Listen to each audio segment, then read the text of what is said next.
Hello everyone, myself Devashish Das, Assistant Professor of Electronics Communication Engineering Department of Greater Kolkata College of Engineering and Management. Digital Signal Processing 1. This course is mainly for Diploma Engineering of 5th semester. The paper code is ETCE DSP1S5. This is the course of Electronics and Telecommunication Engineering.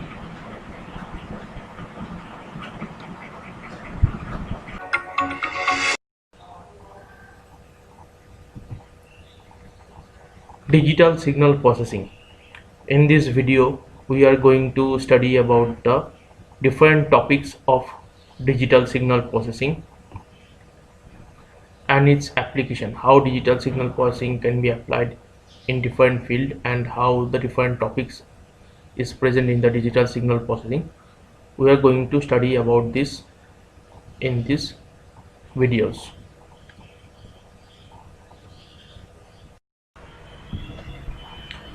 In this session, we are going to discuss about the analog to digital conversion and the reverse of it. That means from digital to analog conversions. We all know that our whole world is analog and our systems are digital.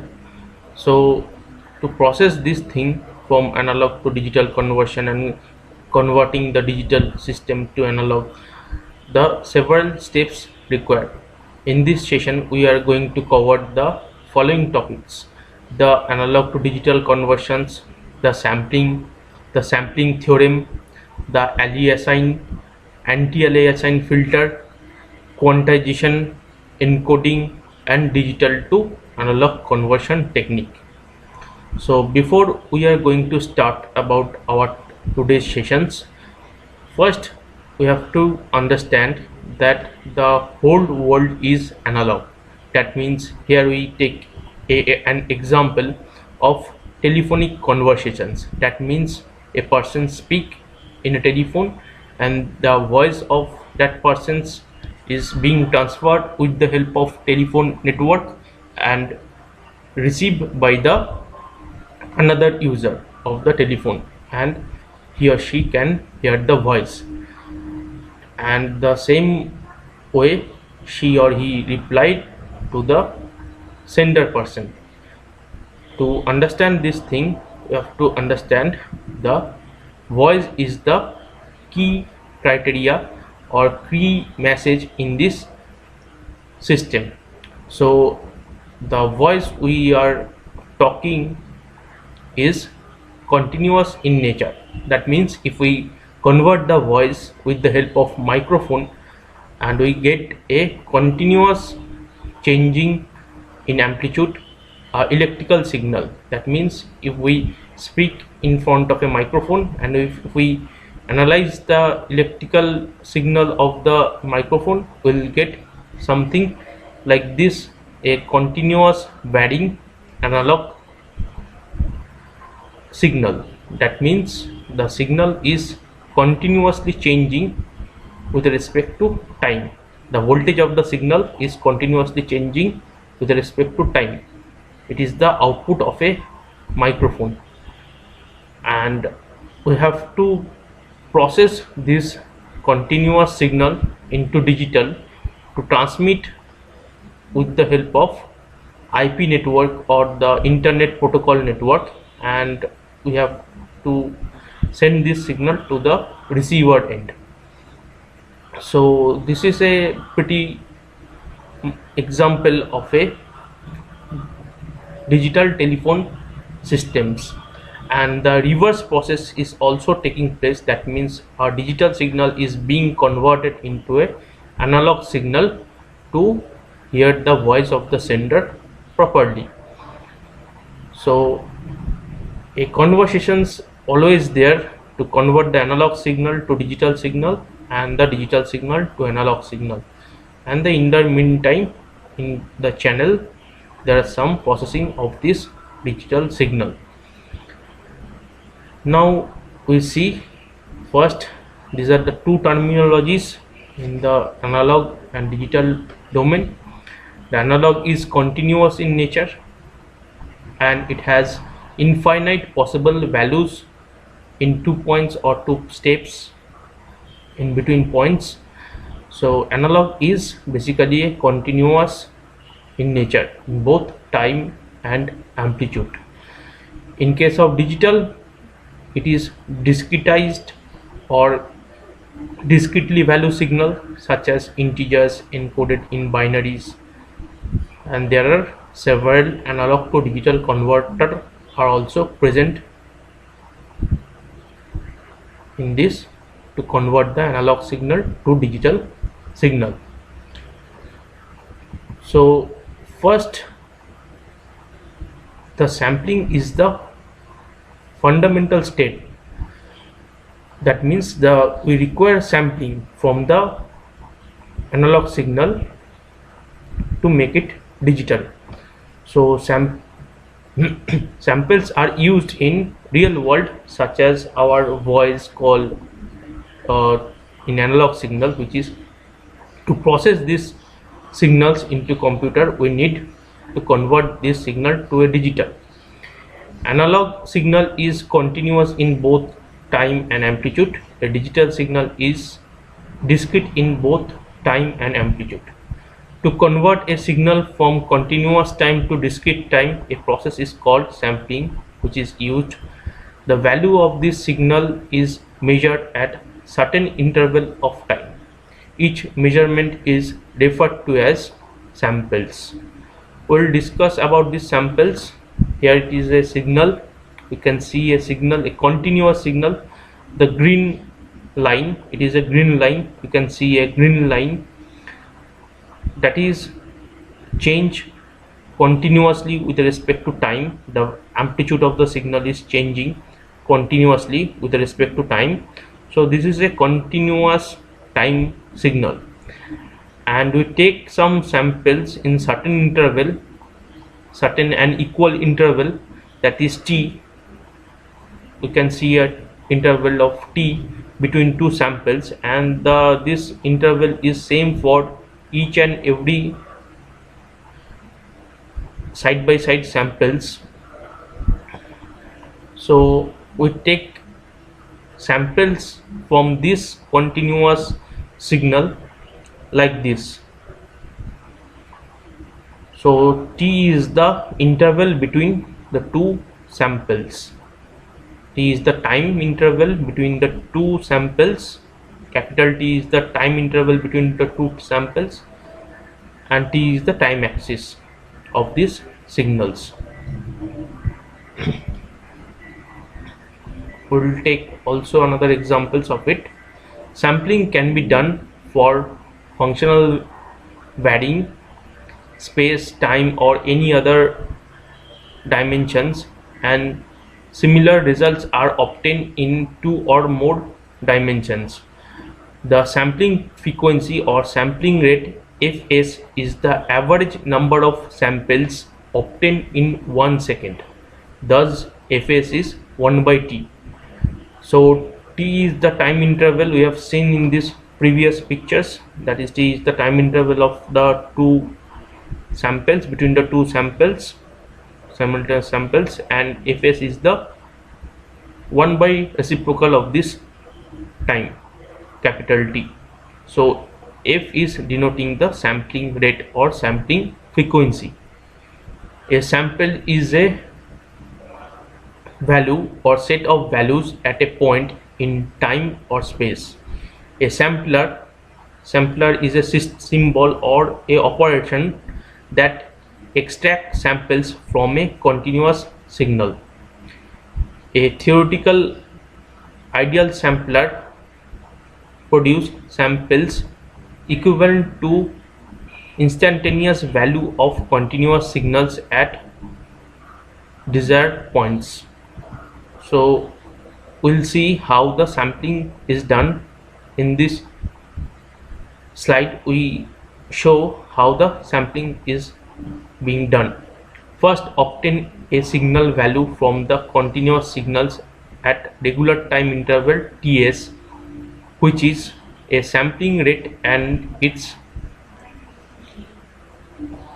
reciprocals, that means 1 by Ts gives us Fs, sampling frequency. The result of this process is just as sequence of numbers. Our discrete time signal will be denoted as xn, where n is the index, and as sampling interval Ts is defined, sampling just extract the signal's value at all integer multiple of Ts such that xn equal to n into Ts.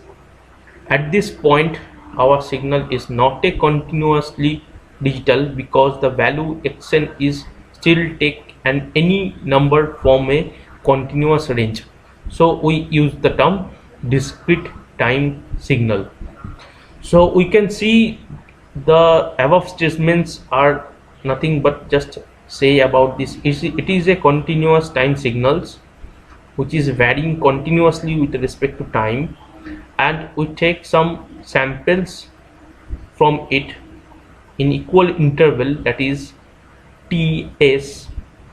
Ts is the equal interval of two samples, and the inverse of this Ts is the sampling frequency, which is denoted as Fs, and we can take a sampled signal from a continuous time signal.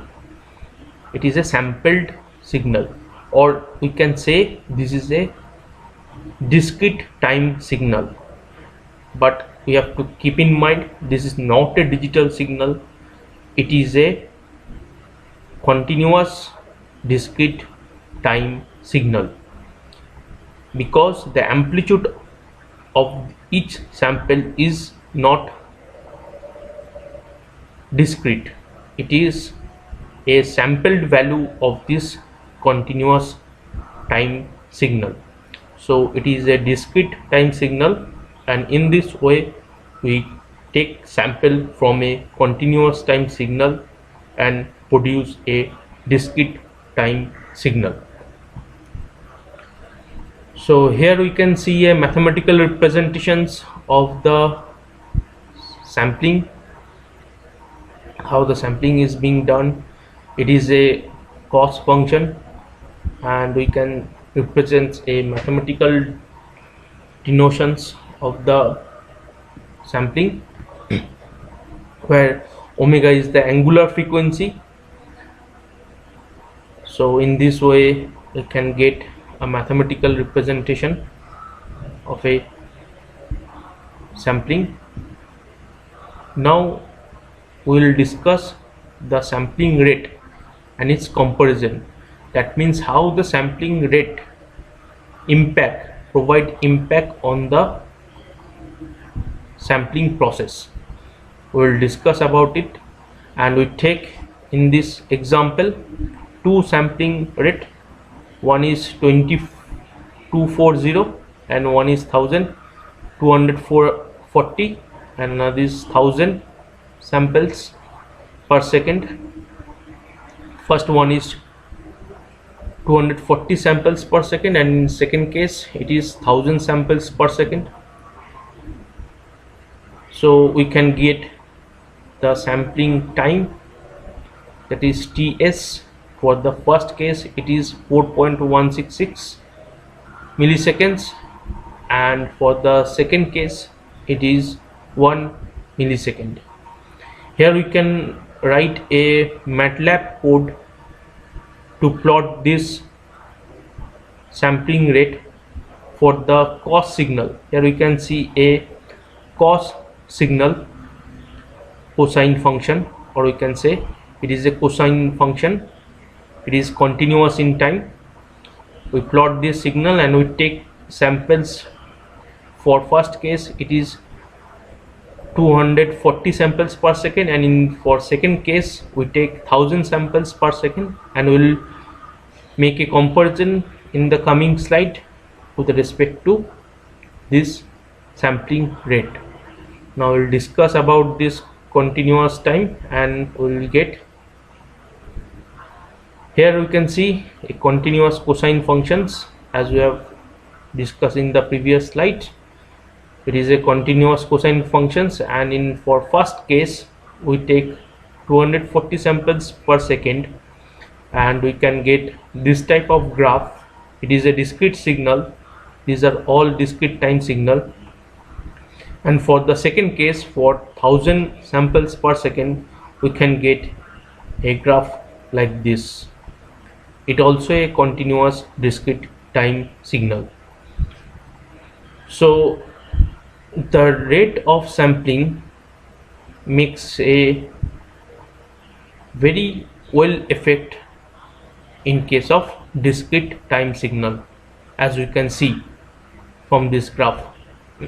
You can see that if the sampling rate are more, we can get a good resolution of the signal. That means the signals look like more resolute or more analogous or more similar to the continuous time signal. And if we take a less sample per second, we can get a not so much good or not well resolution of the signal. That means the resolution of signal get hampered due to less sample. So this is the important conclusion of this topic, that if we take more samples, the resolution of the signal will be more, and if we take less samples, the resolution of the signal may get hampered. So sampling theorem states that a continuous time band limited signal may be represented by its sample and can be recovered from its sample, provided that sampling frequency omega s is the sampling frequency must be greater or equal to 2 omega m. That means the maximum frequency of the signal. That means the maximum frequency presence in the signal, in the input signal. The condition is referred as the Nyquist criteria, and this condition is referred to as Nyquist criteria. So it is a very important statement for all of us, that sampling theorem is a very important statement. It states the nature of the discrete time signal. The theorem states us that the sampling frequency should be greater twice the maximum frequency presence in the input signal. Input signal can be consist of many frequencies, so for the sampling frequency, that frequency should be greater than the twice the maximum frequency presence in the input signal. It is the sampling theorem, and this theorem is very important for all the students. Now we take an animations of this sampling and the whole process. Just take an example and have a look. Before learning about sampling theorem, let us first learn what is meant by sampling. Sampling means taking a sample or samples from a population which gives the entire detail about the whole population. To be more precise, taking a sample of food gives us the taste of whole food. In data communication, sampling means taking sample of signal at equal intervals which gives the entire data about the sampled signal during reconstruction. Now, let's see an application of sampling, encoding, decoding in data transmission. Consider a person sends a voice message to another person. The voice of the person is an analog signal. This analog signal is sampled at regular time interval so that it can be reconstructed to original analog signal. The digital data is encoded for security purpose and to avoid loss of data while transmission. At receiver side, the encoded signal is decoded back to the digital data. From the sampled digital data, the original audio file is reconstructed and the receiver hears the voice message. From this, we learned that sampling is used to convert the analog signal into digital signal, and we also learned that encoding and decoding plays an important role in data communication. Now, let us learn about sampling theorem in detail. Sampling theorem. A band-limited signal can be reconstructed exactly if it is sampled at a rate at least twice the maximum frequency component in it. The maximum frequency component of G of t is Fm. Thank you for watching. If you have any queries, you can contact to me. The contact number is given. The same number can be used as WhatsApp number. If you have any queries or doubt, you can call me or WhatsApp me to this number. Thank you very much.